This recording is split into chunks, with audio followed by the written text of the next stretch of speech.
Casting Call, bienvenue sur le podcast de la rédaction de casting.fr qui révèle ta vraie nature. Ici, on va parler casting, témoignages exclusifs, des rencontres avec des professionnels, les clés et les secrets pour devenir un artiste et surtout, en vivre. Casting Call, c'est ton nouveau coach audio qui te permet de poser ton premier pas sur ton chemin de l'éveil et de la réussite. Ose enfin devenir celui dont tu rêves. Bonjour et bienvenue sur Casting Call, le podcast de la rédaction de casting.fr. Je suis Soledad Franco et aujourd'hui j'ai le plaisir de recevoir une femme, une mère, une artiste. Vous vous souvenez de la belle diva de la Star Academy 6, celle qui chante aux côtés des plus grands, Beyoncé, Rihanna, Lionel Richie, sans peur, juste animée de vérité et de talent, tellement unique et à sa place. Depuis son aventure musicale, tant de choses se sont passées. Devenue chanteuse, elle en a fait carrière, puis des rencontres, des projets artistiques, sportifs et la maternité. À l'heure où on enregistre ce podcast, elle va bientôt donner naissance à son 3e enfant. 3 enfants et 3 histoires bien différentes. Pour moi, elle incarne l'artiste, le féminin sacré, oui, ce féminin si fort, si sensuel et félin. L'artiste que je reçois aujourd'hui va nous raconter comment on maintient sa carrière tout en osant aller au bout de ses désirs, quitte à faire un 3e bébé solo. Parler vrai, parler PMA, oser faire un bébé toute seule et encore une fois s'en inspirer pour créer, transmettre un tout nouveau projet. Comment ? Surprise. Écoutez l'épisode pour comprendre. J'ai eu envie de la recevoir car j'ai vu une vidéo d'elle sur Instagram où on la voit enceinte et s'éclater sur scène, chanter, danser, sauter, parce que quand tout va bien, être enceinte, ça nous donne encore plus d'énergie et d'envie. Comment concilier la vie de maman et celle d'artiste ? On va en parler avec celle qui est devenue coach spécialisée dans le mindset. Le mindset, celle d'une battante, une sportive, une chanteuse talentueuse au mental d'acier. Votre coach du jour est Cynthia Brown. Salut Soledad, Bonjour merci beaucoup. Cynthia. Ah, j'adore tout ce que tu as dit, merci. La devise de ce podcast est « Ose devenir celui dont tu rêves ». Qu'en est-il pour toi en cette année 2024 ? Ah bah, je crois que je suis déjà, je pense, celle dont je rêvais. Donc, si je devais définir la femme que je rêvais d'être, je crois que j'ai toujours voulu être une femme libre et heureuse. Et au fur et à mesure, ça s'est défini. Mais je pense qu'aujourd'hui, j'ai vraiment atteint ce truc d'être heureuse, ça c'est une certitude, et libre aussi, parce que je fais ce que je veux, j'emmerde tout le monde et je fais ce que je veux. On va parler de ton enfance pour bien comprendre qui tu es, d'où tu viens. Quel genre d'enfance as-tu ? T'as grandi où ? Je suis née et j'ai grandi à Paris, de 2 parents qui s'aimaient très fort et qui ont été très aimants. Et on a eu une enfance super heureuse avec mon frère. Donc, c'était vraiment une belle enfance, un très, très, très, très beau début de vie, en vrai, avec énormément d'amour, de joie, des voyages, plein de belles choses. Ok, et une vraie Parisienne, mais tu viens d'une famille multiculturelle. Oui. Parle-nous de tes origines. Alors, du côté de maman, on est d'origine indienne, elle vient de Pondichéry. Donc, ses parents, c'est eux qui se sont installés en France et qui l'ont eu ici en France. Et du côté papa, on est pied noir, donc français, né en Algérie. Et ensuite, mes parents se sont rencontrés ici en France. Voilà. Une famille plutôt musicienne. Ils faisaient quoi tes parents dans la vie ? Alors, ma mère, elle était fonctionnaire et mon père, effectivement, alors lui, il était aussi dans les assurances et tout. Il a un métier assez ouf. Il est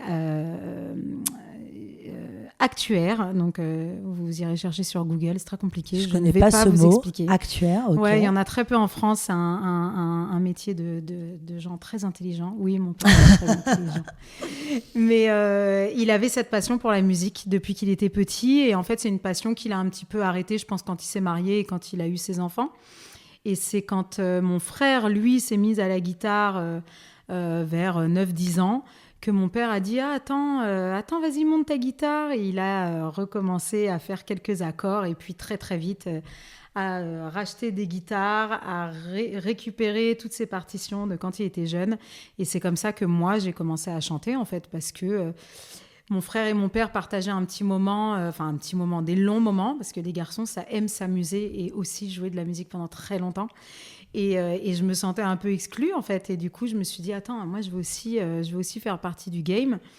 Et je me suis dit, ils chantent comme des pieds. Je sais pas, je suis une fille, je chante, tu vois, Et là, t'avais quel par âge ? définition. Je sais pas, j'avais 12 ans, un truc comme ça. Et c'est comme ça que j'ai dit, les gars, attendez, je viens chanter avec vous parce que vous chantez trop mal. Et c'est là que j'ai découvert que j'avais une voix. Je ne le savais pas du tout avant. Et ton premier souvenir artistique, finalement, c'est quoi ? C'est avec eux ou... Alors vraiment, ouais, parce que c'est avec eux dans le sens où on passait vraiment beaucoup de temps dans le salon avec les guitares à découvrir des vieilles chansons, en fait, parce que c'était les chansons qu'écoutait mon père dans son adolescence. Donc ça va être les Stones, Creedence Revival. Et tu chantais ça ? Ah ouais, je connais tout, tu vois. Et c'était des souvenirs, ce sont des souvenirs incroyables. Et puis après, il y en a eu tant d'autres, mais c'est vrai que les souvenirs de tout début, c'était sympa. Et quand tu étais petite, tu rêvais de quoi ? Tu rêvais de rencontrer le prince charmant, de te marier, d'avoir des enfants ou d'être une chanteuse ? Tu rêvais de quoi ? Quand j'étais petite, je rêvais de quoi ? Je pense que, alors, j'ai pas eu de rêve d'être chanteuse ou des choses comme ça. C'était pas mon truc. Aussi loin que je me souviens que je disais tout le temps, moi, mon rêve, c'est d'être heureuse.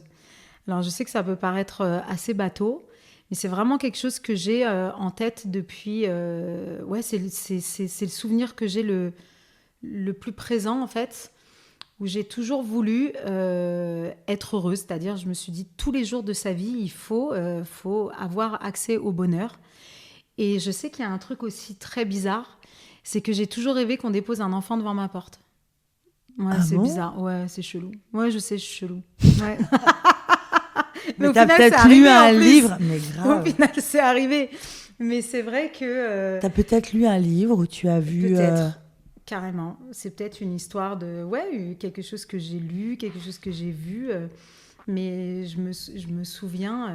Et comment une petite fille, elle a la notion du bonheur ? Je sais pas. Franchement, je sais pas. Je pense que ma mère est très connectée au bonheur. C'est quelqu'un qui est très solaire, elle est très joyeuse, elle a toujours été. Je sais pas, elle faisait la cuisine en chantant, elle nous douchait en chantant, en dansant. Enfin, tu vois, il y avait toujours beaucoup, beaucoup de joie. Donc, je pense que j'avais cette notion de joie assez tôt, en fait, dans ma vie. Et je pense que j'ai aussi un truc où j'observe beaucoup les autres, et ça depuis toujours. Et je pense qu'il y a plein de gens qui ne sont pas heureux, et que très tôt, en fait, ça m'a touchée. Les gens même mes copains et copines, quand on était petits, qui semblaient pas heureux, ou qui semblaient... Alors peut-être que je mettais pas exactement ces mots-là aussi jeune, tu vois. Mais c'est vrai que j'avais cette notion de... je veux que tous les jours, ce soit une fête, quoi, tu vois. Quelque chose où tu es heureux de te lever, heureux de te coucher, où tu es entouré de gens que tu aimes. Et pour moi, c'était ça le bonheur. Donc, je pense que quand j'étais petite, c'était un peu ça. Quand je disais « je veux être heureuse », c'était être avec les gens que j'aime. Et puis après, ça évolue. Et voilà. Mais au départ, je pense que c'est ça. Très tôt, tu te passionnes pour le chant avec tes idoles, Tina Turner, Janet Jackson. Tu chantais même dans des orchestres privés. Exactement. J'ai commencé à chanter dans des orchestres privés. Ça a été une expérience très très difficile parce que j'ai été confrontée à la jalousie. C'était hyper douloureux en fait comme période. T'étais mineure? Toute jeune. Toute jeune, ouais. Vraiment, je rentrais dans l'âge adulte et j'étais entourée de chanteurs qui étaient beaucoup plus âgés que moi, très talentueux, avec de l'expérience. Et en fait, ils m'ont assassinée. Genre quand je montais sur scène, parce qu'on était censés être tous sur scène, en fait les orchestres à l'époque c'était vraiment des gros orchestres de 15 musiciens, 5-6 chanteurs, c'était énorme, c'était génial. Et donc, on était 5-6 chanteurs. Et quand moi, je montais sur scène, donc le premier jour, tout le monde m'a accueilli, genre « Oh, elle est trop mignonne, nanani, nanana ». Et puis, très, très vite, genre au bout de 2-3 galas, c'était genre « Bon, bah maintenant, si elle monte sur scène, nous, on descend ». Et je me retrouvais, c'est arrivé que je me retrouve seule sur scène avec... moi, je ne connaissais pas du tout ce métier, je débarquais. Et avec les musiciens qui jouaient, et tout le monde attendait que quelqu'un chante, et personne chantait parce que les chanteurs étaient descendus de scène. À l'époque, tu le vivais comment ? Je le vivais mal, c'était dur. Et tu le comprenais comment ? Alors, j'avais pas du tout l'assurance que j'ai aujourd'hui. J'avais une autre forme d'assurance, mais pas celle-là. Je me sentais nulle.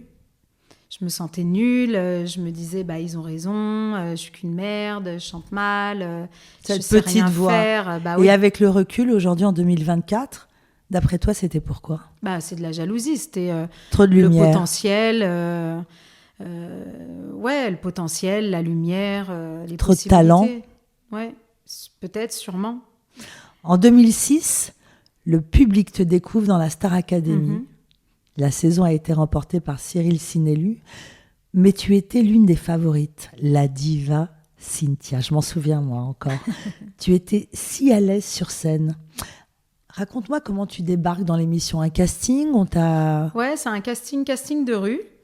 J'habitais à l'époque rue Montorgueil et j'avais toujours plein de potes dans la rue. Et il y en a un qui s'est fait alpaguer par la casteuse. Et il lui explique que non, lui, il n'est pas chanteur, mais il a une copine qui habite dans la rue et attends, je l'appelle. Et il m'appelle. Et je descends et la fille me dit « Oui, oh là là, oui, vous êtes super belle, c'est génial parce qu'on cherche des gens, je cherche des gens pour une émission de chant. » Et relou comme je suis, donc vous cherchez des gens pour une émission de chant, mais vous me trouvez belle et c'est pour ça que vous me voulez, tu vois. Genre, cacasse bonbon. Et je lui dis, ça m'intéresse pas. Et je comprends en fait de quoi elle parle. Et moi, je voulais pas faire de télé-réalité. Je voulais pas. Il y avait tout un côté que j'aimais pas dans tout ça. Et à l'époque, tu vivais de ton métier. Tu étais chanteuse et tu tournais. J'étais chanteuse. Ouais. Je faisais que ça, les orchestres et tout. Parce que j'ai arrêté un petit peu dans l'orchestre où je travaillais parce que c'était trop dur émotionnellement. J'étais devenue une loque. Donc, j'ai arrêté un peu, j'ai pris des cours de chant quotidien. Pendant une longue période, je me suis en fait formée au chant. Et je suis revenue dans cet orchestre plus forte que jamais en disant maintenant, allez me dire que je chante faux et que je suis une merde et allez bien vous faire foutre. Et là, effectivement, ils se sont rendus compte que j'avais travaillé et qu'ils ne pouvaient plus me la faire à l'envers, en fait. Et que donc, c'est comme ça que j'ai continué dans cet orchestre. Et les gens qui avaient été extrêmement méchants avec moi sont devenus des meilleurs amis. Hein. Ah, et t'as pardonné ? J'ai pardonné, bien sûr. C'est des gens que j'ai beaucoup aimés après. Ouais. Et qui ont su t'expliquer pourquoi ils avaient été si méchants ? Non, je pense qu'on n'en a jamais reparlé parce que j'ai jamais voulu les mettre mal à l'aise. Il y en a une avec qui j'en ai reparlé. Ça nous a fait pleurer toutes les deux. Et puis elle me disait, elle s'est remise, elle, en question, tu vois. Et aujourd'hui, c'est une amie, c'est quelqu'un pour qui j'ai énormément de tendresse. T'aurais pu tout arrêter. Où est-ce que tu as trouvé la force de continuer ? Où est-ce que j'ai trouvé ? Dans le travail. En fait, j'aimais bien être sur scène, j'aimais bien donner ce que je pouvais donner quand on est sur scène. Et en fait, là, on m'attaquait sur de la technique. Et il suffit de travailler, en fait. Donc, je me suis dit, travaille et puis impose-toi. Là où on t'accuse, impose-toi et prouve qu'ils ont tort. Donc, j'ai fait ça et ça a fonctionné. Ça demande des sacrées ressources. Là, tu es à 15 jours de l'accouchement et tu viens de donner un cours chez Dynamo où tu donnes des cours de cycling. Ça demande de la détermination. Qu'est-ce que tu pourrais donner comme conseil à tous ceux qui ont envie de lâcher parce qu'ils ne croient plus en eux alors qu'ils ont cette passion ? Comment faire naître cette audace, cette force ? Je pense qu'il y a plusieurs choses. Mais déjà, dès le départ, quand tu te lances dans un projet, je pense qu'il faut que ce soit très, très clair dans ta tête et que l'objectif, c'est pas juste, par exemple, je veux faire la Starac ou je veux devenir coach sportive ou je veux être chanteuse. Il faut que l'objectif soit hyper précis, hyper clair. Et c'est comme ça que tu vas franchir, déjà que tu as une vraie direction. Tu vas pas juste en France, tu vas à Paris, tu vas dans le 15e rue machin, tu vois. Là, ça te donne un vrai point de chute et tu sais vraiment où tu vas. Et ensuite, moi, ce que je fais, et c'est vraiment le mindset que je me suis construit, c'est que je vois mes objectifs comme des voyages. Donc, il y a une destination finale. Donc, exactement comme tu prends un billet pour aller en Australie, il y a peut-être des étapes. Tu vas t'arrêter, tu vas d'abord aller choper ton avion à Charles de Gaulle, c'est une première étape. Ensuite, tu vas t'arrêter à droite, à gauche pour des tas de raisons. Et c'est comme ça que je vois l'atteinte de mes objectifs, par des étapes. Sauf que les étapes, contrairement à un voyage que j'aurais payé, je ne les connais pas. C'est des surprises. Et c'est pareil, c'est le point, c'est comment tu regardes les choses. Pendant très longtemps, j'ai vu ces étapes comme des obstacles. Pour moi, c'était des obstacles, c'était pas du tout des étapes. Quand j'ai changé mon regard sur les choses et que j'ai décidé que c'était des étapes, tu vis les choses différemment. En fait, une galère n'est plus du tout une galère, mais c'est une opportunité. Alors, tu dois toujours la vivre comme une galère. Il va falloir la gérer, il va falloir trouver effectivement les ressources, trouver les solutions, peut-être même que ça va te faire pleurer, peut-être même que ça va te faire très mal, qu'il va falloir se séparer de gens, se séparer de situations. Donc, tu as des choses à perdre, mais c'est qu'il y a forcément quelque chose à gagner. Et en fait, quand tu adoptes ce mindset-là, tu vois les choses complètement différemment et tu n'as plus peur d'avancer, d'atteindre tes objectifs et d'être déterminé. En fait, si tu vois le truc comme un voyage, tant que tu n'as pas atteint ton objectif, t'es dans le voyage, donc tu profites, et même la galère, t'es là genre, ah ok, sacrée galère, je ne sais pas comment je vais faire, mais c'est génial parce que je vais forcément m'en sortir parce que j'ai pas atteint mon objectif, donc je vais continuer d'y aller. Et puis, pour m'en sortir, il va falloir que je développe de nouvelles choses, que j'aille chercher à l'intérieur de moi, et ça veut dire que dans quelques jours, quelques semaines, quelques mois, je vais être une version plus élevée que ce que je suis aujourd'hui. Et ça, je trouve ça fabuleux en fait. Quand tu dis à la directrice de casting, tu me trouves trop belle, c'est pour ça que tu veux me faire chanter. C'est quoi? C'est de la méfiance? C'est tu tacles? De l'arrogance? C'est de l'arrogance? C'est quoi? Non, c'est des valeurs. Je suis quelqu'un, j'ai des valeurs très ancrées, des valeurs qui sont très très importantes et ça depuis toujours. Et pour moi, si tu recherches une chanteuse, tu cherches pas une belle nana. Tu recherches une chanteuse et peut-être qu'elle est en plus belle. Mais d'abord, tu recherches une chanteuse.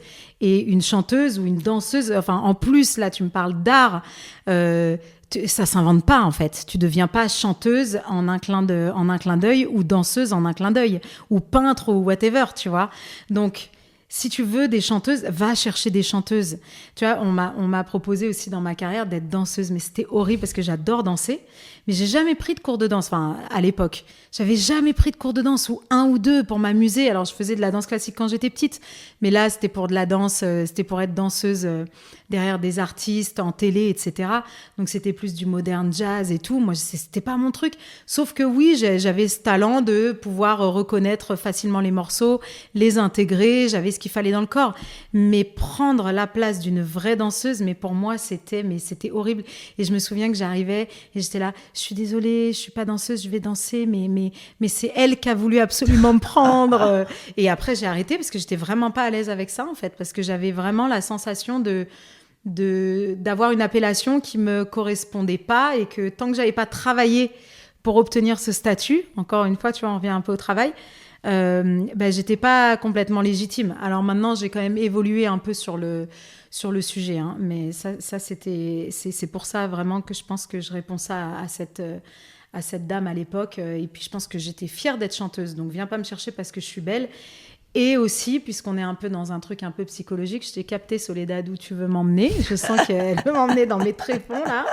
Mais je crois que j'ai aussi eu un truc très, très jeune avec la beauté, où en fait, on m'a collé un petit peu cette étiquette de la jolie petite fille, et que c'est un truc dont je voulais me débarrasser. Non pas que je me trouvais pas jolie, mais que c'est cool d'être jolie, mais j'y peux rien, en fait. C'est le sujet de Carole Bouquet dans Trop belle pour toi, ou même Lincha. Finalement, quand je dis c'est compliqué quand à une femme on lui dit t'es belle, c'est hyper dur à porter, en fait, parce que faut garder ce grade et c'est compliqué. T'es d'accord? Parce que tu te dis est-ce que ça tient à ça? Alors, moi, ce qui me gêne dans T'es belle, alors garder la beauté, pour moi, enfin, moi, je trouve qu'une femme, elle est belle tout au long de sa vie, même quand elle vieillit, etc. La société pose un autre regard dessus, mais je m'en tape. Je trouve que surtout, ce qui est dur dans le t'es belle, c'est que les gens souvent vont s'arrêter à ça, en fait. Ils vont pas gratter derrière.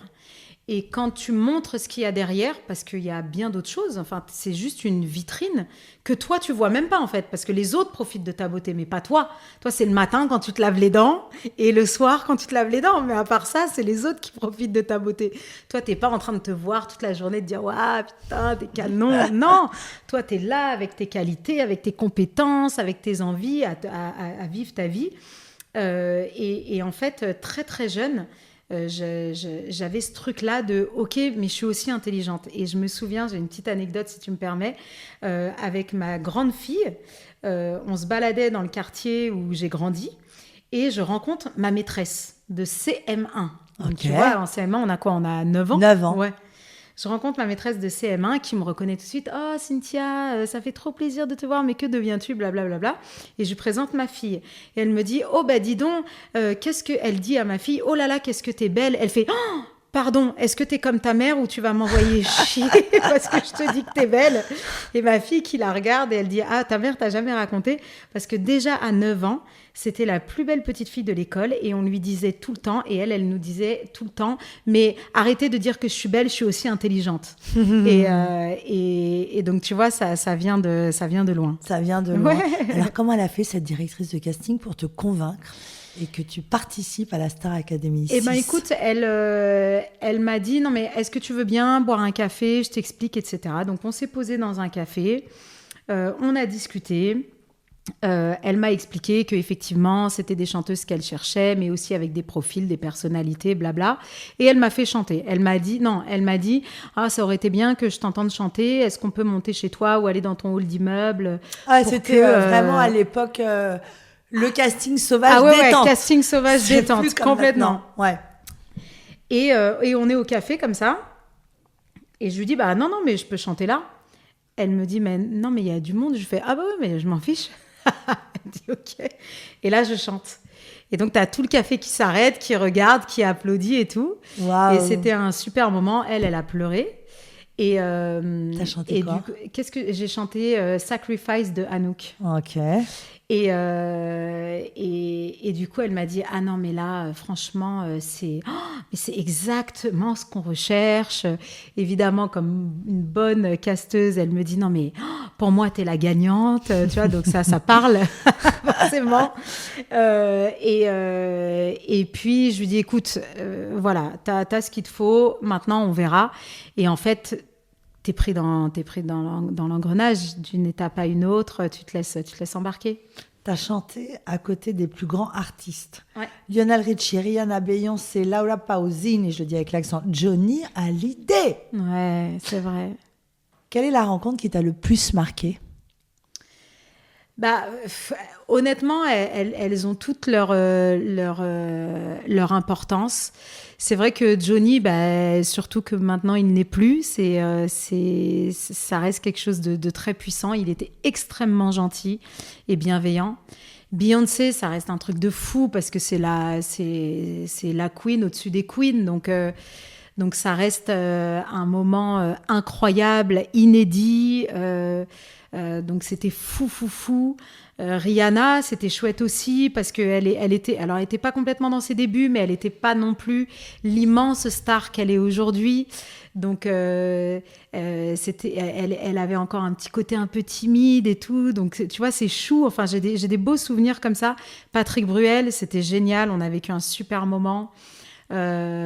Il y avait Rod Stewart, j'ai adoré chanter avec lui, tu vois, c'est des chanteurs que mon père écoutait, donc tu vois, chaque rencontre a eu son importance. Et la Star Academy, t'en gardes quel souvenir? Alors déjà, c'est très lointain, faut le savoir, c'est très très lointain.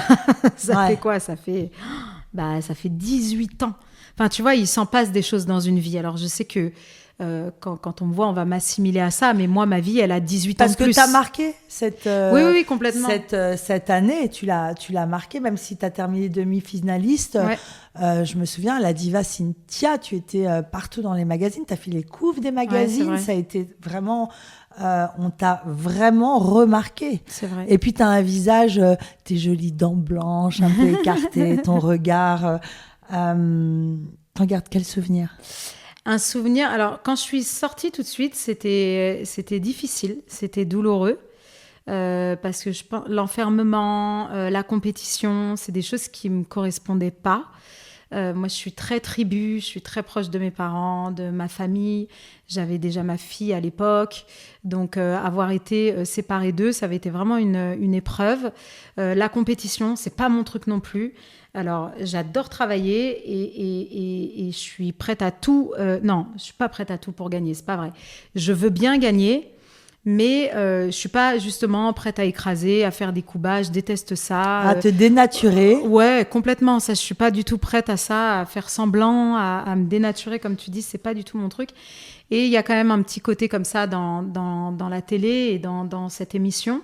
Donc tout de suite après, c'était pas forcément évident. Et tu pars en tournée directe, je crois. Ouais, on part tout de suite en tournée. Ouais, je sais plus, mais je crois que c'était 2-3 mois après. Enfin, on rentrait très vite en répétition et après on partait en tournée pendant quasi 9 mois. Mais maintenant, c'est un souvenir. Bah, déjà, je te dis, c'est lointain, donc c'est un souvenir que tu regardes avec beaucoup de tendresse en fait pour même la jeune fille que t'étais. C'était une autre, enfin c'était moi, mais une autre version, tu vois. C'est avec de la tendresse et avec avec de la tendresse. C'est pas il s'est passé tellement d'autres choses depuis en fait. Tu sais que c'est pas le souvenir le plus grand de ma vie. C'est ça que je veux dire, tu vois. Même si c'est un souvenir important. Et tu t'intéresses à la Starac d'aujourd'hui ou pas ? Alors si, je me suis intéressée à la Starac là quand ça a repris. C'était quoi, il y a 2 ou 3 ans, je sais plus. Ouais, je crois que c'était il y a 3 ans. Et puis surtout, alors j'étais intéressée parce que je voulais voir ce qu'ils allaient en faire, etc. Mais surtout, c'est que du coup, ça devient un programme que ma petite aime. Et elle, jusque-là, la Starac, elle savait que maman avait fait la Starac, mais ça ne lui parlait pas du tout. Même si elle avait vu des vidéos sur YouTube, etc., elle n'avait absolument pas conscience. Alors que là, quand elle a capté ce que ça voulait dire, la Starac, c'était tellement mignon. On descendait faire les courses et partout dès que quelqu'un s'adressait à moi, mais même pour bonjour madame, vous voulez quoi? Chez le boucher, elle était là, ma mère c'est Cynthia de la Star Academy. Je dis là, non mais faut que t'arrêtes, chérie, tu sais que je peux pas. Ma mère c'est Cynthia de la Star Academy. Dès que quelqu'un m'arrêtait dans la rue, je sais pas, pour me demander l'heure ou me dire j'en sais rien, j'aime bien votre manteau ou je vous trouve jolie. Oui, et c'est Cynthia de la Star Academy, vous la connaissez? Je t'arrête. Et c'était vraiment trop mignon parce qu'elle a complètement compris ce que j'avais fait en fait, donc ça l'a rendue hyper fière et ça je trouve ça très mignon. Alors elle a continué de suivre, moi je suis plus, parce que je pense que c'est plus du tout de ma génération ce type de programme, tu vois, mais elle suit, donc je vois d'un œil. Ça se transmet. Voilà. Tu ne te dénatures jamais. D'ailleurs, à l'époque, là, quand tu es partie en tournée, tu déclares un jour « Universal ne voulait me signer que si j'enregistrais un album à la Beyoncé. » Et ça, je ne sais pas faire. On voulait te formater et toi, tu as osé dire non. Pour moi, Cynthia, c'est la femme indépendante qui fait comme elle le souhaite. Et d'ailleurs, tu as fait ton album à ta manière, c'est-à-dire avec authenticité. Et tu travailles même avec Youssou N'Dour. Tu peux me raconter cette rencontre juste ouf ? Alors, juste ouf, mais alors malheureusement, pas du tout dans le bon sens du terme. En fait, donc oui, effectivement, Beyoncé. Universal avait des projets pour moi et moi, je suis pas R&B, c'est pas du tout ma vibe. Et moi, je voulais faire du rock. Et à l'époque, je voulais faire du rock fusionné avec des percussions africaines parce que je passais beaucoup de temps au Sénégal. C'était ma vie du moment. Et effectivement, je rencontre Youssou N'Dour, c'était lui qui m'avait contacté, etc. Sauf que Cynthia, on va faire un super album ensemble, je crois en toi, etc. Je suis arrivée en studio et le mec m'a littéralement abandonné au bout de 24 heures en me disant bon je pars en tournée américaine, je te laisse 3 mois dans le studio, je t'envoie deux musiciens canadiens, vous faites un album et puis on voit quand je rentre. Et là, en fait, ça m'a tuée parce que je n'étais pas productrice, j'étais pas compositrice à l'époque. Enfin, moi, je suis pas musicienne, tu vois, donc c'était compliqué. Et puis, encore une fois, tu te sens abandonnée, tu te sens genre, mais pourquoi c'était un beau projet, pourquoi tu m'as vendu du rêve? Genre, on va s'enfermer ensemble pendant 3 mois en studio et on va travailler tous les jours à la guitare, etc. Et là, ça passe de tout à rien du tout. Donc c'était assez compliqué et au final, ce qu'on avait fait, c'était pas ouf. Les musiciens que j'avais avec moi, les Canadiens, adorables, sauf qu'ils me connaissaient pas du tout. On n'a pas eu le temps de se découvrir, ni musicalement, ni même personnellement. Donc c'était compliqué. Et puis quand Youssou N'Dour est revenu, on n'était pas du tout satisfait du travail, mais en fait on n'avait pas de direction artistique, c'est pas genre tu mets des musiciens dans un studio et vas-y ils font un truc chambé, en fait c'est pas du tout ça, il faut une direction artistique, etc. Et là Youssou il a dit c'est très bien, on va mettre 2-3 percussions comme ça va faire la fusion et puis c'est bon. C'est exactement ce qu'il a fait. On est arrivé à Paris à faire écouter le projet à Universal qui a trouvé que c'était nul parce que ça l'était en fait, tu vois. Et là, Youssou a tout mis sur mon dos. Enfin bon, c'était très très douloureux comme histoire. Du coup, j'ai même je me suis séparée de Youssou N'Dour. Enfin, c'était pas moi d'ailleurs, il n'était pas signé avec moi, il était signé avec la maison de disques. Donc entre eux, je sais pas trop ce qui s'est passé, mais toujours est-il que moi, je me suis retrouvée avec un album que je pouvais pas sortir. J'avais perdu 3 mois, plus une estime de moi qui était descendue, je pense, à -10. Cette estime de toi, elle est souvent mise à l'épreuve et c'est souvent des hommes qui viennent te chercher. Oui. Parce que là, typiquement, il est venu te chercher. En 2024, là où il y a beaucoup de voix qui se font entendre et que les femmes acceptent, alors c'est pas du féminisme, mais cet empouvoirment, cette prise de position, et on va parler de ta maternité solo. Est-ce qu'il y a un homme, une fois dans ta vie, qui a su valoriser ta force, ton talent et qui n'a pas eu peur de se frôler à ça? Non, clairement non. Clairement non. Que ce soit dans ma vie privée ou dans ma vie pro, effectivement, tous les hommes que j'ai pu rencontrer ont plus essayé de m'écraser. Alors, soit de me sauter, soit de m'écraser, soit d'éteindre ma lumière. Et c'est facile de faire du mal à quelqu'un qui est authentique, qui est sensible, qui est vrai, qui aime véritablement, etc. Donc, je suis une proie assez facile pour ce genre d'individu. Après, je dis toujours que heureusement que ces gens-là m'ont rencontré quand ils m'ont rencontré et pas maintenant, parce que je pense qu'il n'y en a pas un seul qui peut toucher à un seul de mes cheveux. Mais c'est aussi ça le parcours de vie, c'est se casser la gueule. Et justement, pour toutes ces femmes, des artistes, des chanteuses qui sont parfois humiliées, on a rencontré quelqu'un qui nous disait... après un casting, elle avait été laminée. Comment on fait pour récupérer l'estime de soi? Où est-ce que tu es allée la trouver, cette énergie? C'est dur. L'estime de soi, c'est vraiment entre toi et toi. L'estime de soi, c'est prendre la décision que tu n'écoutes plus du tout ce qui se passe à l'extérieur. Que ça se passe entre toi et toi, tu rentres dans ta bulle. Et tout ce que tu attends des autres, donc les encouragements, le temps, tu vois, quand t'attends qu'on t'appelle pour aller au restaurant, pour sortir, pour ci, pour ça, qu'on te demande ton avis, que tu ne l'attends plus, tu décides, tu dis stop, j'arrête. Et tout ce que j'attends des autres, je me l'apporte à moi-même. Et c'est dur, c'est hyper dur au départ, parce que déjà, tu as l'impression d'être un peu seule. Mais c'est là-dedans qu'en fait, tu te consolides et que tu finis par... être vraiment forte dans ta tête, à t'aimer. Parce qu'en fait, on ne nous apprend même pas à nous aimer. Depuis la toute petite enfance, on nous apprend à aimer les autres et à y faire attention. Mais on ne t'apprend pas, toi, à t'aimer, à faire attention à tes émotions, etc. Donc, c'est un vrai truc qu'il faut déconstruire. C'est pour ça que je dis tout ce que tu attends des autres, tu fermes la porte volontairement et tu te dis à partir de maintenant, c'est moi qui vais me le donner. Donc, je sais pas, tu te lèves le matin, tu as besoin, je sais pas, tu te sens pas bien et là, tu te dis putain, j'aimerais trop que ma meilleure amie, elle m'appelle, qu'elle m'invite à déjeuner ou que ma mère me dise viens, je t'emmène en vacances ou que mon mec me dise oh ma chérie, t'es la plus belle. Bah là, tu dis non, en fait, je n'ai pas besoin de ça. Et tu te lèves et tu t'invites toi-même à déjeuner. Tu te regardes dans la glace et tu te dis que t'es canon. Tu t'envoies ton texto si tu veux ou tu te le dis dans le miroir ma chérie je te kiffe aujourd'hui, vas-y tu vas passer une super belle journée, etc. Et au départ c'est très bizarre parce qu'on n'a vraiment pas l'habitude de faire ça, mais en fait très vite ça devient une habitude. Moi je me dis très régulièrement le matin oh, putain je suis belle, mais pas du tout en orgueil, en mode je suis la plus belle du monde, toutes les autres, pas du tout, rien à voir. Je trouve que la plupart des femmes sont bien plus belles que moi. Mais j'adore me regarder dans le miroir et me dire « Ah ouais, je suis jolie aujourd'hui. Je sais que je me sens bien en fait. » Tu te nourris. Oui. On va parler maternité maintenant.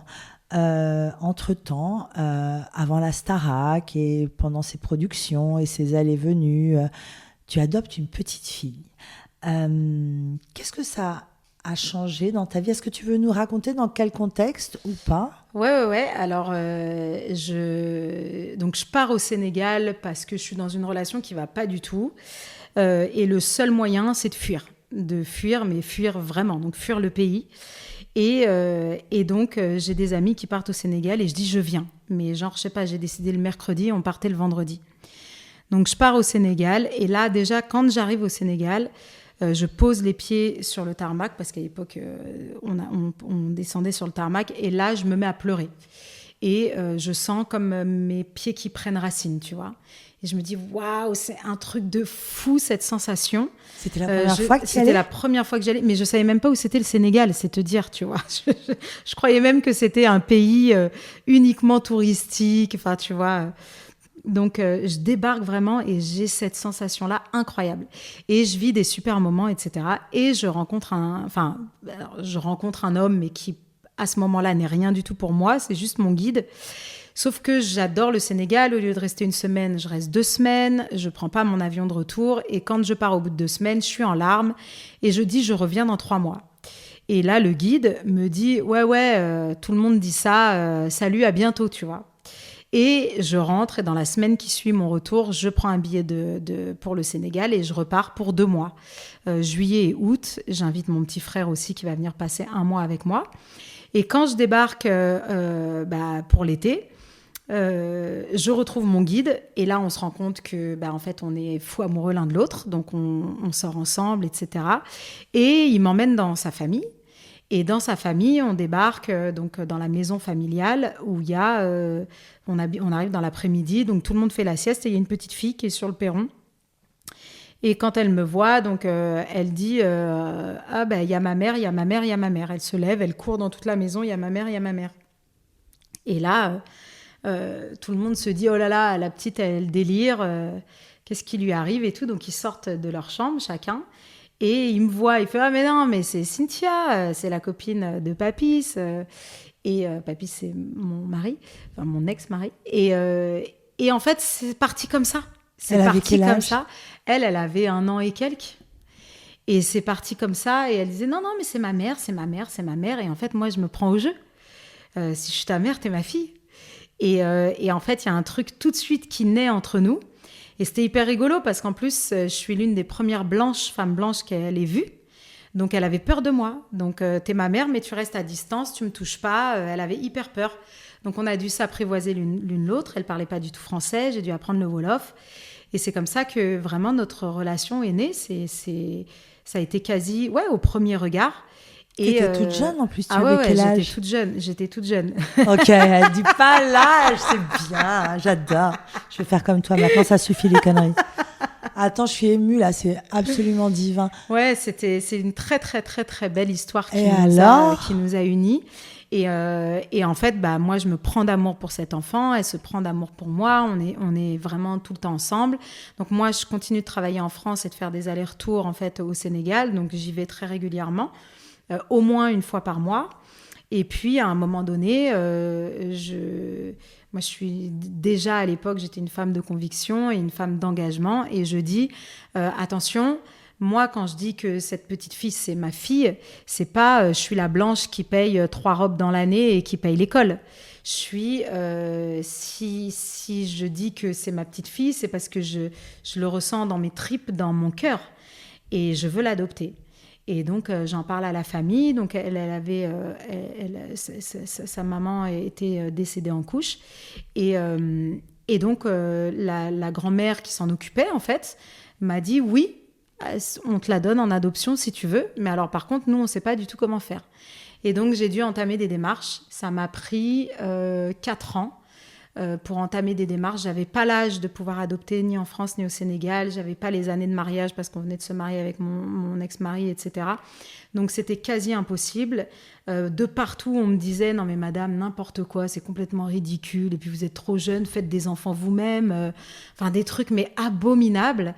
Et j'ai pas lâché en fait. J'ai pas lâché et j'ai dit « Mais attendez, c'est ma fille. » Comme j'ai dit, c'est pas juste un délire de « Oh là là, la blanche qui a été voir les petits-enfants du bout du monde et qui veut les aider en envoyant 100 euros par an. » C'est pas ça. C'était au-delà. C'était ma fille. Et je lui disais toujours que je ressentais que c'était ma fille comme si elle était née dans un autre ventre, en fait, tu vois.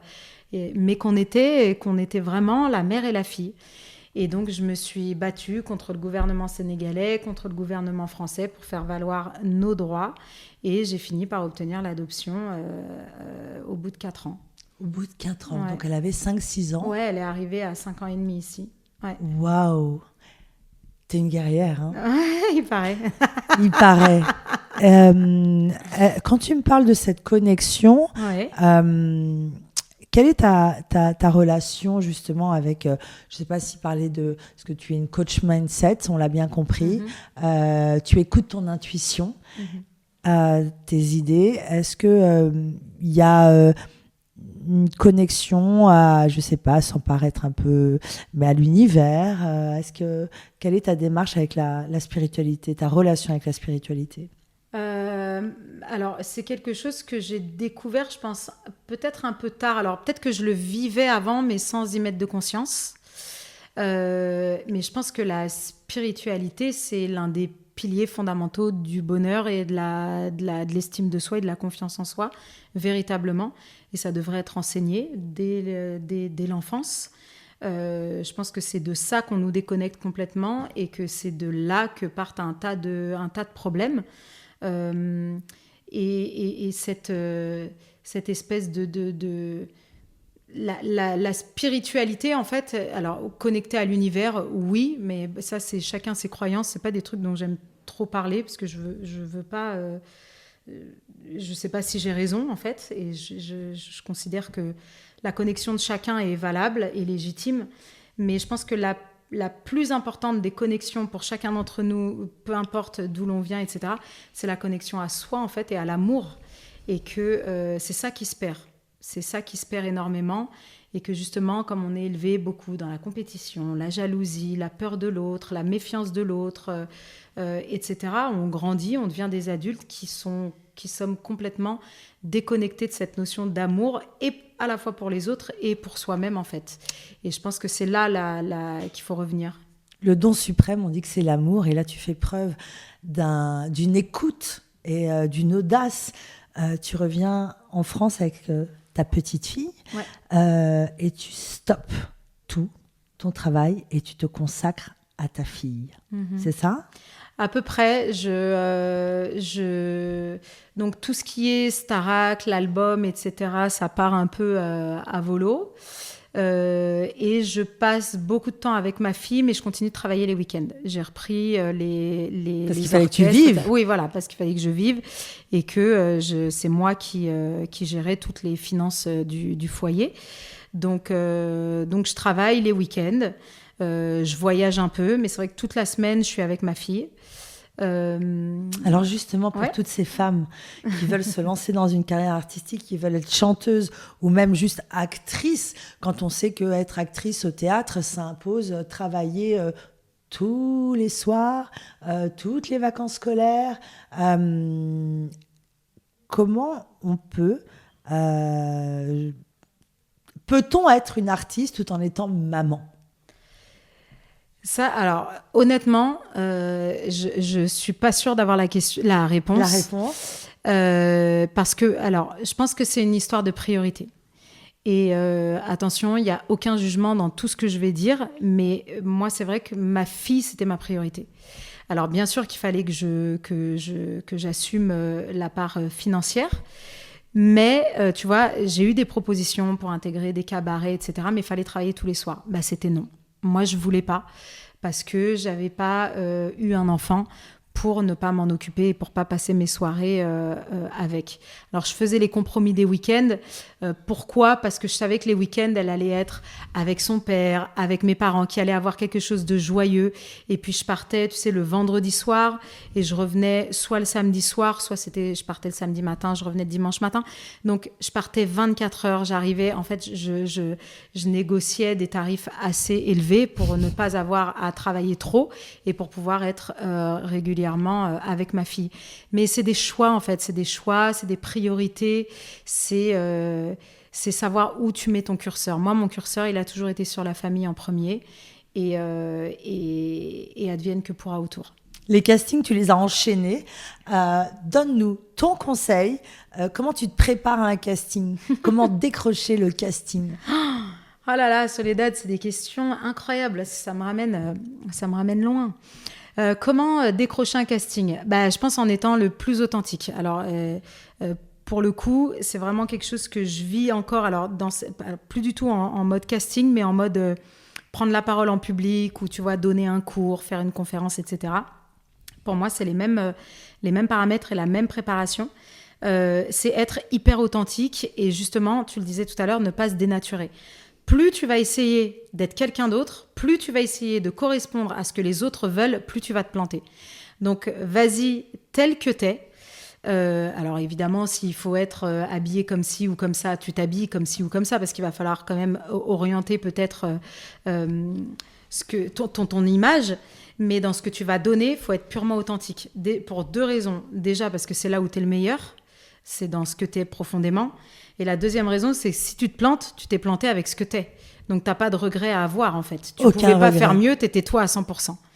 Et donc, je pense que pour réussir un casting, c'est ça. Et avoir la bonne motivation. C'est-à-dire ne pas mettre... faut pas s'y accrocher comme si c'était un objectif de vie. Il faut arriver à prendre un petit peu de recul, un petit peu de détachement. Si ça marche, c'est génial. Si ça marche pas, c'est génial parce que ça veut dire qu'il y a autre chose. Et je pense que quand tu arrives avec ce mindset, ça peut le faire. Tu parles beaucoup de mindset et tu me dis, tu me ramènes loin. Mais je crois que tu n'as pas compris que ça nous a marqué.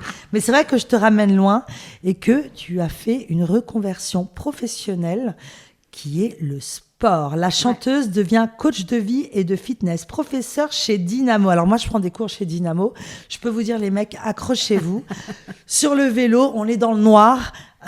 Et c'est drôle parce que ces cours-là de dépassement de soi, de sport, c'est aussi du développement personnel parce que je me souviens dans les cours, c'est ton moment, c'est pour toi. Allez, tu crois que tu peux pas le faire, mais tu peux. Et on est là. Est-ce que tu as toujours été sportive ?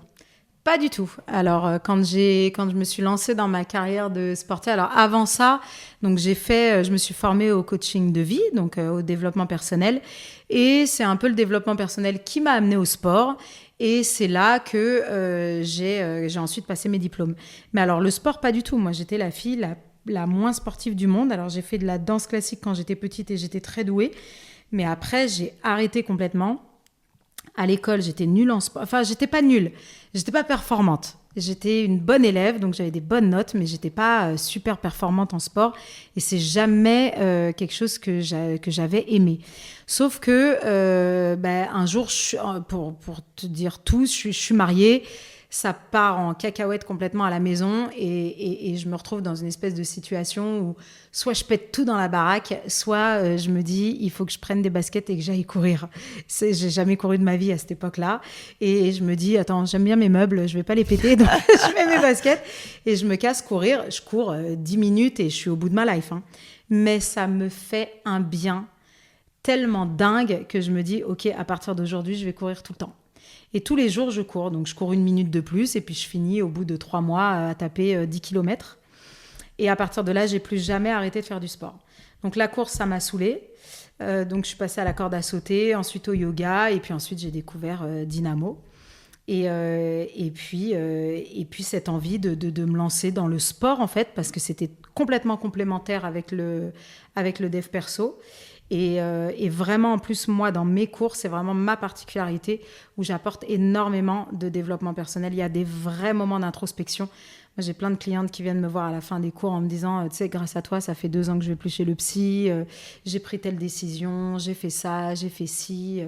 Et c'est vrai que c'est quelque chose qui est... Alors, le sport, déjà en lui-même, on devrait le faire, ça devrait être prescrit par la sécurité sociale, ça devrait être, depuis l'enfance, intégré dans nos routines quotidiennes pour tous et toutes.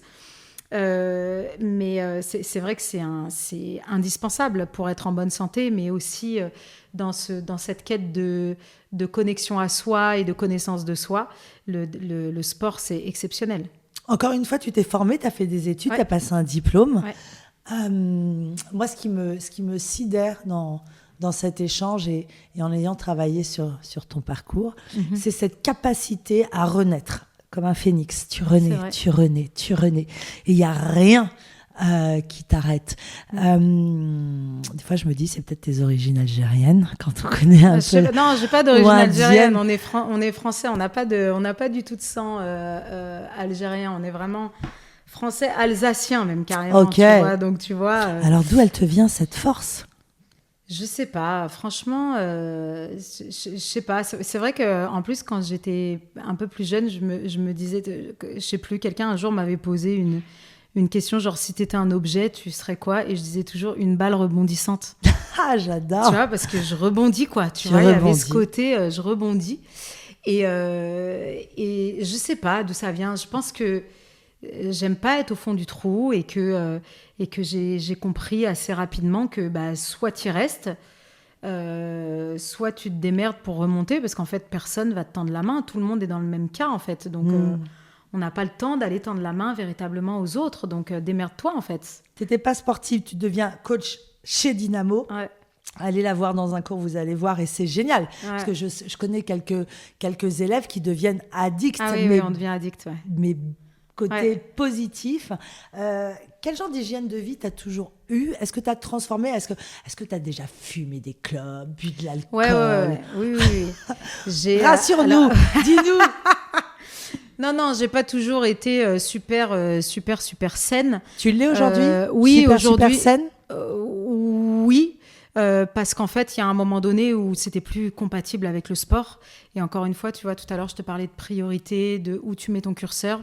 Et moi, j'ai besoin d'être bien dans mon quotidien. Et en fait, quand je mange de la merde ou quand je bois de l'alcool ou quand je dors pas, etc., c'est 3-4 jours qui sont foutus, en fait, où je vais pas être au meilleur de ma forme, je vais être exécrable avec mes enfants, je vais être nulle dans mes cours. Donc, l'expérience de mes clients, c'est pas la bonne. Et tout ça, ça me convient pas en fait. Donc le prix à payer, il est bien trop cher. Et cette hygiène de vie, elle vaut pour les artistes, mon corps, ma carrière, pour les sportifs, mais pour l'être humain. Mais pour l'être humain en général, bien sûr. On est tout ce qu'on va ingurgiter, tout ce qu'on va mettre dans notre corps va avoir une influence sur ce qu'on ressent, sur comment on se sent dans sa tête et ce qu'on va donner et toutes nos interactions avec le monde. Donc, je trouve ça quand même hyper intéressant et hyper important quand tu sais que tu manques de sommeil et que forcément, tu vas t'embrouiller dans la journée, que tu vas t'embrouiller avec tes enfants, que tu vas les trouver insupportables, etc. Ajoute 2-3 heures de sommeil et ça va changer ta life. Moi, je trouve ça ouf, en fait. Et je me dis, waouh, on a des sacrés outils qu'on n'utilise pas pour aller boire 3 verres de vin. Ah non, moi, ça pèse pas. Non. Et c'est pas compatible. Aujourd'hui, tu es maman de 2 petites filles. Ouais. Dans 15 jours, 3. Ouais. Cette grossesse est particulière car tu as eu un recours à la PMA en solo. Pour ceux qui ne connaissent pas, c'est quoi la PMA ? La PMA, c'est la procréation médicalement assistée. Et donc, c'est pouvoir faire en tant que femme. Alors là, je m'adresse vraiment en tant que maman solo, hein. La PMA, elle est aussi accessible aux couples infertiles, hétéros, et aussi aux couples de femmes. Mais là, je parle en tant que maman solo. Donc, quand on est une femme seule, depuis août 2021 en France, on a accès à cette procréation médicalement assistée. Donc, il y a plein d'options. Ça commence par l'insémination. Il y a aussi le don de sperme et le don d'ovules, ou carrément l'adoption d'embryons. Et donc, c'est un parcours dans lequel je me suis lancée parce que j'avais très envie d'un 3e enfant. Et que j'étais célibataire et que je me suis dit, si j'attends le prince charmant qui n'existe pas, que j'attends de tomber amoureuse de lui, qu'il tombe amoureuse de moi, d'avoir confiance en lui, qu'il ait confiance en moi, qu'on veuille un enfant, vas-y, je vais avoir 80 balais, c'est mort. Donc, fais-le tout de suite. La PMA, ça fait souvent peur. En fait, c'est un processus sur 15 jours où on va te stimuler avec des piqûres, et puis après, tu as une ponction et des transferts. Comment tu l'as vécu, justement, tout ce traitement ? Alors, tu parles de 15 jours, mais je pense qu'il faut préciser que c'est 15 jours sur une tentative, mais que malheureusement, la PMA, souvent, elle dure bien plus longtemps. Moi, ça a duré quasiment 2 ans avant que je tombe enceinte. Donc, j'ai commencé par des inséminations qui n'ont pas fonctionné. Et donc après, encore une fois, toujours ce truc de « Ok, qu'est-ce que je fais ? Ça ne marche pas. Est-ce que je persiste ? Est-ce que j'abandonne ? Est-ce que je trouve une autre solution ?» Moi, je trouve des solutions. Et donc, je suis passée aux étapes supérieures qui m'ont menée en Espagne pour faire une FIV. Et donc, effectivement, des traitements hormonaux, c'est très lourd, ça fait très mal, il faut se faire des piqûres, tu prends du poids, tu es fatigué. Et puis, en même temps, moi, personnellement, c'était quelque chose que je vivais toute seule, par choix. Donc, tu ne le racontes pas et tu vas quand même à tes cours, tu es obligé de diffuser du positif à foison, alors que toi, tu es en galère, tu as le ventre qui fait mal. Là, je me suis retrouvée parfois en cours avec le ventre noir, de bleu, et pas pouvoir me baisser tellement c'était dur, comme si j'avais vraiment un bout de bois dans le ventre, parce que je me faisais des injections, etc. Et que tu dis rien, et il faut donner quand même. Donc c'est lourd, c'est assez lourd, et c'est pour ça qu'il faut être préparé. D'ailleurs, sur ton Instagram, tu partages ton mindset de guerrière. Cette diva, là, Cynthia, est aujourd'hui une guerrière. Et ce qui est intéressant, c'est que, encore une fois, comme toujours, dans ce souci de transmission, tu as eu l'idée d'en faire quelque chose, de ta propre histoire, de ton expérience. Tu as voulu que ça serve et transmettre. Exactement. Et je crois que tu sors un programme. C'est ça, exactement. C'est vraiment la transmission, c'est l'une de mes valeurs fondamentales. Et c'est vrai que quand je vis des choses et que je peux me servir de mon expérience pour aider les autres à peut-être aller plus vite ou à vivre les choses mieux, c'est vrai que j'ai envie de le faire. Et les femmes me touchent beaucoup, m'intéressent beaucoup. Et quand j'ai réussi à traverser toute cette aventure de la PMA et qu'en plus ça a fonctionné, je pense que je l'aurais fait si ça n'avait pas fonctionné, mais j'ai la chance d'être enceinte aujourd'hui. Mais c'est vrai que je me suis dit, waouh, je viens de passer quand même par 2 ans qui ont été super durs. Et que moi, j'ai un mindset très fort, très puissant. C'est pas le cas de toutes les femmes. Et je trouve ça, et pour en avoir parlé, alors pas forcément en racontant mon histoire, mais en échangeant avec des femmes ou en lisant des choses, il y a beaucoup de femmes qui n'osent pas se lancer parce qu'elles vont avoir peur de ne pas être à la hauteur du regard des autres, elles ont peur de culpabiliser. Tu as les femmes qui ont peur justement de tout l'aspect médical, de ne pas supporter physiquement les traitements hormonaux, de ne pas supporter d'être seule et comment je vais gérer l'aspect financier, l'aspect organisation, etc. Et c'est normal d'avoir peur, il y a des difficultés, clairement. Mais en fait, il n'y a absolument rien d'insurmontable. Et moi, c'est là où je voudrais intervenir, c'est prouver aux femmes qu'elles ont tout ce qu'il faut et surtout leur faire aller chercher en elles-mêmes qu'elles ont tout ce qu'il faut pour pouvoir se lancer dans un rêve comme devenir maman solo. Maman solo, se trouver soi-même, c'est des valeurs communes avec tous les artistes. Je sais que pendant une période, tu organisais des dîners où tu aimais justement réunir des femmes. Oui. Raconte-moi, c'était quoi ces dîners ? Alors ça, j'ai adoré faire ça. Donc toujours sur le même principe d'aider les femmes aider les femmes, c'est un peu présomptueux, je trouve, mais de les rassembler pour que, alors ouais, empowerment, j'aime pas trop le mot en français, mais comment tu dis, sans pouvoir. L'empouvoirment. Ah ouais, l'empouvoirment. Et c'est quoi le verbe de ce mot ? Empouvoirment, je sais pas. Empouvoirer.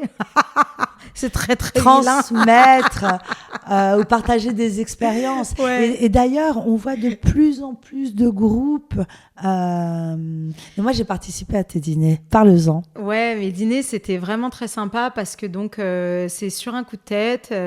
J'ai contacté une amie qui, elle, était déjà dans la night, qui organisait déjà des soirées, parce que moi, c'était pas du tout mon truc. Ça fait longtemps que j'ai quitté la night. Et j'avais cette envie de donc rassembler les femmes pour plusieurs raisons. La première, c'était, je trouve qu'en tant que femme, on est de moins en moins en sécurité. Et que là, j'avais envie d'un lieu où on pouvait se retrouver entre nénettes, s'habiller comme on voulait, parler de ce qu'on voulait et se sentir complètement en sécurité. Et donc, c'est ce qu'on a fait. Et il y avait... donc, à chaque fois, on mettait des thèmes. Mais tu vois, on avait mis carrément un soir un thème lingerie. Donc, on s'était dit, est-ce que les nénettes vont jouer le jeu et tout ? Mais bien sûr, tout le monde a joué le jeu. Les filles sont arrivées en soutien-gorge, en body et tout. Et elles se sentaient en sécurité parce qu'une fois entre nous, en fait, il ne pouvait plus rien arriver. Alors, on l'a fait à chaque fois dans des lieux qui n'étaient pas fermés aux hommes. Alors, on négociait pour que les hommes puissent arriver un peu plus tard. On n'avait pas les moyens de privatiser, tu vois, le lieu en entier. Mais c'était hyper intéressant parce que quand les hommes arrivaient, ils captaient direct que ce n'était pas du tout la soirée où ils allaient pouvoir draguer. C'est soit nous, on allait les draguer et se servir, mais pour une fois, ça n'allait pas du tout être dans l'autre sens. Et direct, ils captaient que s'il y avait un regard, un geste, ils se prenaient la meute sur la gueule, quoi. Donc, ils étaient hyper respectueux. Et c'était très sympa parce qu'au final, ça donnait vraiment des ambiances très, très, très chouettes sur cette base de sororité et de sécurité et de transmission au féminin. Transmission au féminin. Ouais. Je disais dans la présentation que tu es extrêmement féline. J'ai lu quelque part que tu as allaité ton enfant jusqu'à 4-5 ans. Alors, un faux ou un tox ? C'est un tox parce que je l'allaite encore et elle a 7 ans et demi. Ok, t'es sérieuse ? Mais c'est ça ce que j'aime. Sérieuse. C'est-à-dire qu'aujourd'hui, on lit, on entend qu'une femme au Louvre s'est vue mettre dehors parce qu'elle a osé. Ouais. Alors, en Espagne, tu es dans une queue, la femme, elle sort son sein et sans aucun problème. Ou en Amérique latine, et personne ne va regarder ça d'une façon sexuelle. Et toi, tu es encore connectée à cette nature. Oui, complètement.